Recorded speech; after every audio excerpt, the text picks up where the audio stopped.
Olá pessoal, vamos dar início ao estudo do comportamento dos gases, tá? E vamos iniciar esse estudo investigando o que é uma transformação isotérmica, tá? Pessoal, então antes da gente abordar diretamente o que é uma transformação isotérmica, a gente precisa entender o que é uma transformação segundo a termodinâmica, tá? Então, ou seja, uma transformação é uma mudança de estado, tá? Significa que uma determinada massa de gás que está aqui, ó, no estado 1, ela vai passar por uma certa transformação e vai alcançar o estado 2. Mas que transformação é essa? Tá? Então a gente tem as grandezas de estado, ou variáveis de estado. A gente tem massa, volume, pressão e temperatura, das quais a massa vai estar sempre constante nessas transformações. Tá? O que pode variar é o volume, a pressão e a temperatura. Tá? Então, por exemplo, nesse primeiro desenho aqui, nessa primeira figura, a gente tem aqui uma determinada massa de gás aqui, ó, encerrado dentro desse volume, tá? Ela está sob determinada pressão aqui, ó, que no caso é a pressão atmosférica, e ela possui uma determinada temperatura, beleza? Num segundo momento, ou seja, foi alterada a pressão, tá? Além da pressão atmosférica, tem o acréscimo da pressão de alguém está pressionando aqui, ó, esse êmbolo, está diminuindo o volume do cilindro. Tranquilo? Então, quando eu diminuo o volume do cilindro, ou seja, aumentei a pressão, diminuí o volume e, consequentemente, houve um aumento de temperatura. Então, ou seja, eu modifiquei as variáveis de estado, tá? A massa permaneceu constante, ela apenas foi comprimida. Essa massa que está aqui, ó, é a mesma quantidade que está aqui, ela só que está um pouco mais comprimida. Então, o que aconteceu? O que foi a transformação? A transformação foi a mudança de estado, sair desse estado para esse outro estado. E o que significa a mudança de estado? Significa fazer variar as variáveis de estado. Ou essas grandezas de estado aqui, volume, pressão e temperatura. Pode variar só uma, pode variar duas, pode variar as três. Tranquilo? Beleza até aí? Outra coisa importante que a gente precisa saber é a diferença entre um gás real e um gás ideal. Então, o que são gases reais? Gases reais são os gases encontrados na natureza, tá? Oxigênio, nitrogênio e o que é, entre outros, né? E o que é um gás ideal? Um gás ideal é um gás que se comporta segundo, né, as leis que a gente vai trabalhar aqui, tá? Os gases reais, eles se aproximam, né? O comportamento deles permite com que eles se aproximem ou aceitem com a certa aproximação as leis que nós vamos trabalhar aqui, tá? Mas elas se adequam perfeitamente apenas aos gases ideais. Tranquilo? Pessoal, então para facilitar a compreensão sobre estado, transformação e grandeza de estado, vamos dar uma olhadinha nessa simulação aqui, tá?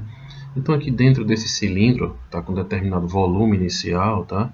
Eu tenho uma determinada massa fixa, né, constante de oxigênio, tá aqui, de oxigênio. Essa massa de oxigênio aqui está numa temperatura inicial de 143 Kelvin, tá? E está mais ou menos variando em torno de uma pressão aqui, acho que em torno de 10 atm, acho que mais ou menos, ou 10 atm, por aí. Essa pressão varia um pouco em função das colisões que acontecem, né, nas moléculas aqui, tá? Então veja bem. Então essas grandezas que a gente falou agora, caracterizam um estado, tá? Um primeiro estado desse gás. Se a gente diminuir aqui o volume, por exemplo, alterar uma das grandezas, ó, veja o que está acontecendo com a temperatura e com a pressão. Ó. Tá? Então eu estou diminuindo aqui, ó, por exemplo, diminuir até aqui, ou seja, diminuir o volume até um determinado ponto. A temperatura já deu uma subida, né, considerável até, e a pressão também, ó, deu uma subida.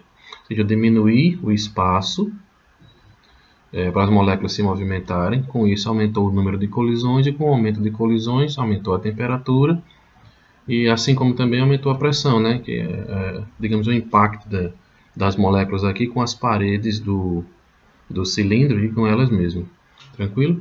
Então agora elas estão em um segundo estado, aconteceu uma transformação nesse gás.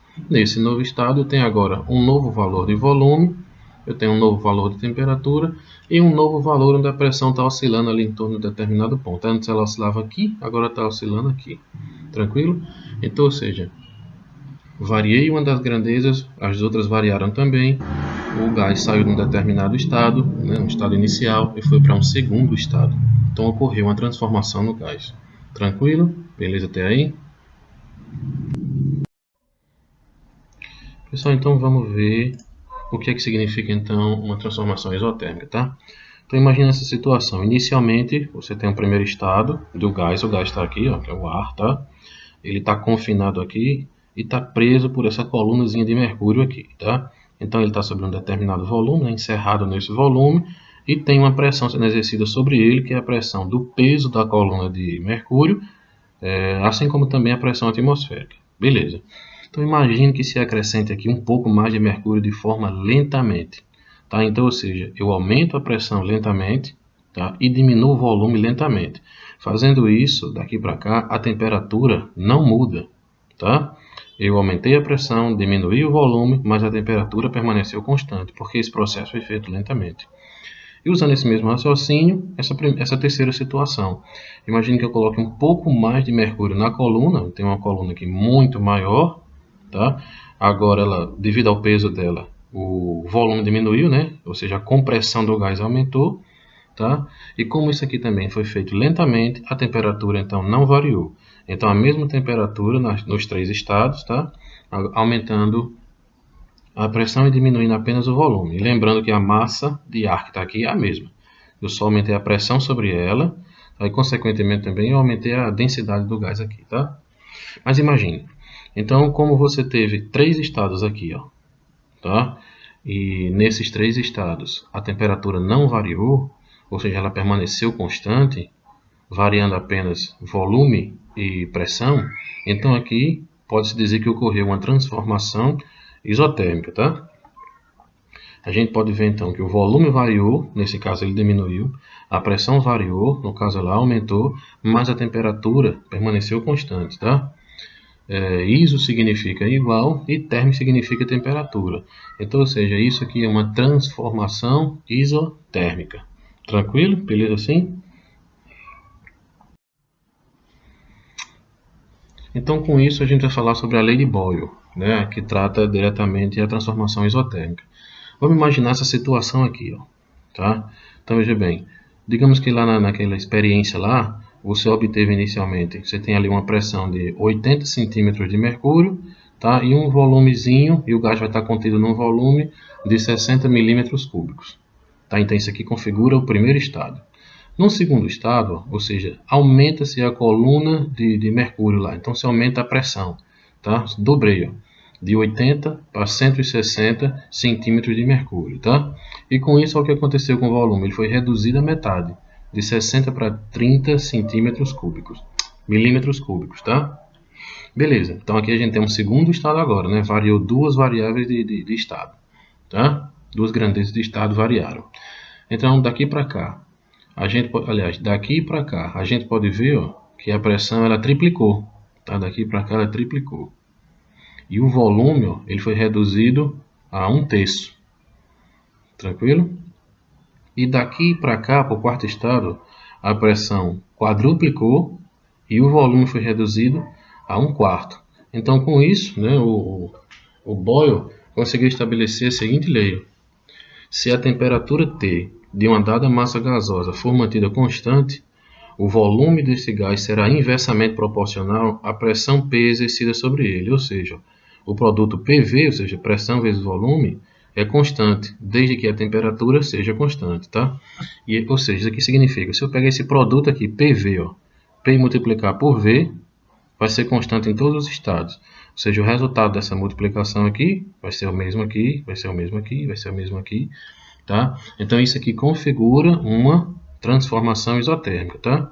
Porque esses produtos, né, de estado para estado só pode ser igual se a temperatura for constante, tá? Então, observando esse fato aqui, o Boyle estabeleceu essa seguinte lei. Tranquilo?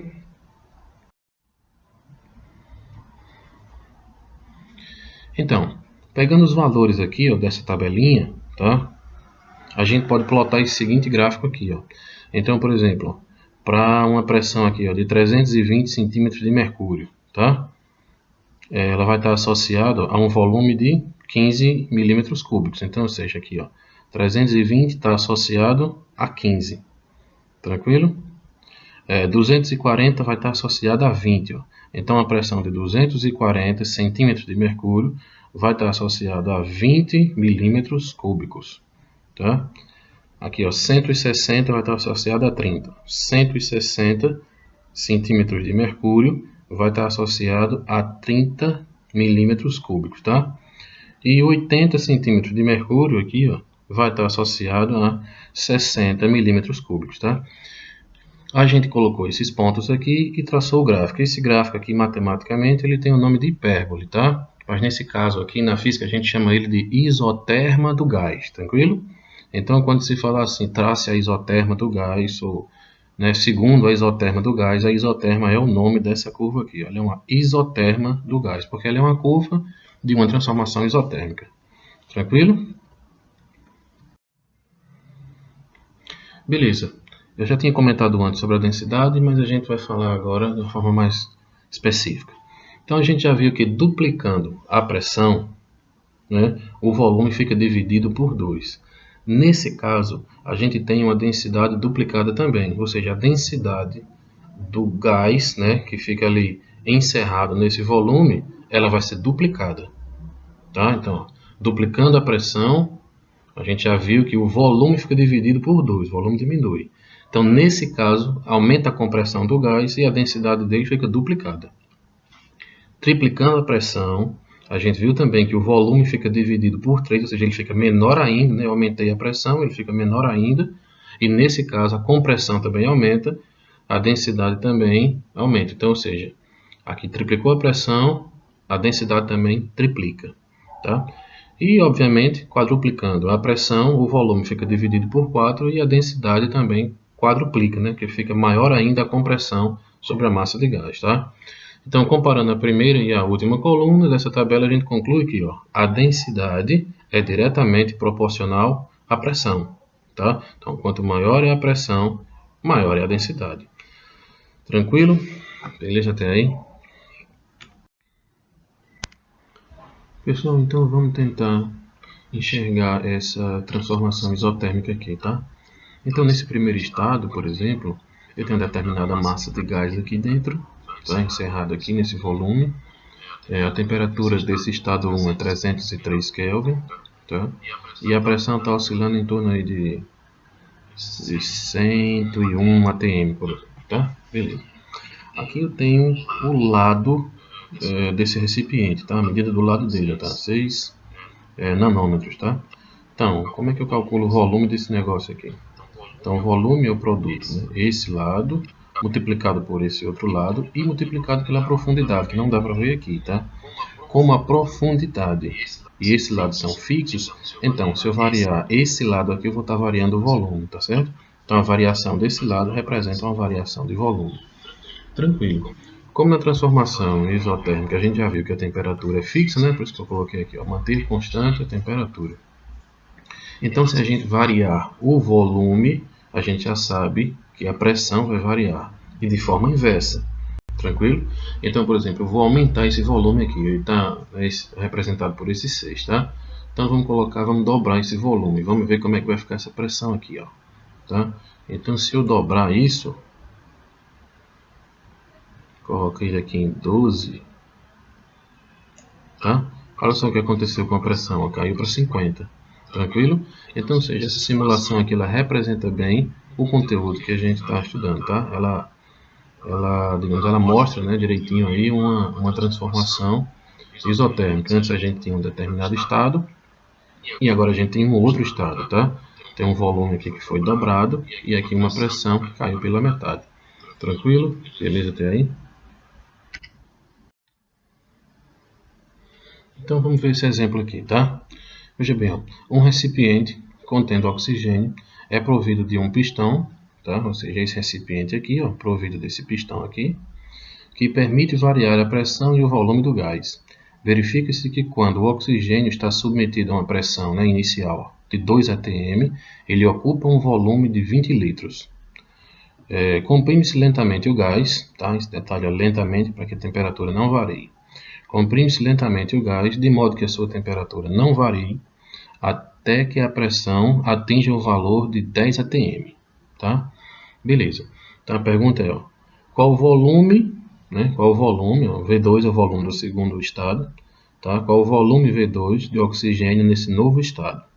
Então, ou seja, aplicando aqui direto a lei de Boyle, ó, P2 vezes V2 é igual a P1 vezes V1, tá? Substituindo os dados, ou seja, P2, a gente já viu aqui, ó, 10 atm, vezes V2, que é o que a gente quer descobrir, igual a P1, tá aqui, ó, 2 atm, vezes V1, tá aqui, ó, 20 litros, tá? A gente vai obter um segundo volume de 4 litros, não é isso? 2 vezes 20 vai dar 40. Esse 10 que está aqui multiplicando passa dividindo. 40 dividido por 10, 4 litros. Tranquilo? A segunda pergunta é sobre a densidade. Ó. Supondo que a densidade do oxigênio no estado inicial seja de 1,2 gramas por litro, qual será a densidade no estado final? Então a gente já viu que a densidade ela é diretamente proporcional à pressão. Tá? Diretamente proporcional à pressão. E a pressão aqui, ó, no estado inicial, ela era 2. Tá? No estado final, ela é 10. Então, daqui para cá, ela aumentou 5 vezes, não é isso? 5 vezes 2, 10. Então, se a densidade é diretamente proporcional à pressão, então, se a pressão aumentou 5 vezes, a densidade também vai aumentar 5 vezes. Se no estado 1 ela vale 1,2, então no estado 2 tem que ser 5 vezes 1,2, que vai dar 6 gramas por litro. Tranquilo, pessoal? Até aí?